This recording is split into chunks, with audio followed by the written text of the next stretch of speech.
মা, রাফি, উঠো বাবা, ফজরের নামাজের সময় হয়ে গেছে। রাফি, মা, একটু ঘুমাই না, পরে পড়ব। রাফি, কি হলো আমার? বন্ধু হাসান এগিয়ে আসে। হাসান, ভাই, নামাজ না পড়লে আল্লাহ আমাদের নিজের কাছ থেকে দূরে রাখেন, নামাজ আমাদের রক্ষা করে। রাতে রাফি একা, ঘরে অন্ধকার।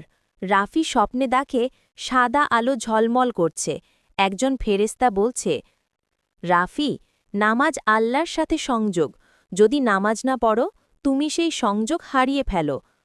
সকালে রোদ উঠছে, আজানের আওয়াজ। রাফি ঘুম থেকে উঠে পানি নিয়ে অজু করে। রাফি, মা, রাফি, উঠো বাবা, ফজরের নামাজের সময় হয়ে গেছে। রাফি, মা, একটু ঘুমাই না, পরে পড়ব। রাফি, কি হলো আমার? বন্ধু হাসান এগিয়ে আসে। হাসান, ভাই, নামাজ না পড়লে আল্লাহ আমাদের নিজের কাছ থেকে দূরে রাখেন, নামাজ আমাদের রক্ষা করে। রাতে রাফি একা, ঘরে অন্ধকার।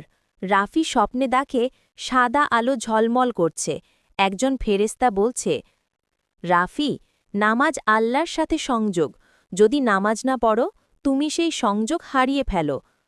সকালে রোদ উঠছে, আজানের আওয়াজ। রাফি ঘুম থেকে উঠে পানি নিয়ে অজু করে। রাফি, মা, রাফি, উঠো বাবা, ফজরের নামাজের সময় হয়ে গেছে।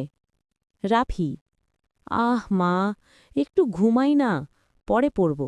রাফি, কি হলো আমার? বন্ধু হাসান এগিয়ে আসে। হাসান, ভাই, নামাজ না পড়লে আল্লাহ আমাদের নিজের কাছ থেকে দূরে রাখেন, নামাজ আমাদের রক্ষা করে। রাতে রাফি একা, ঘরে অন্ধকার।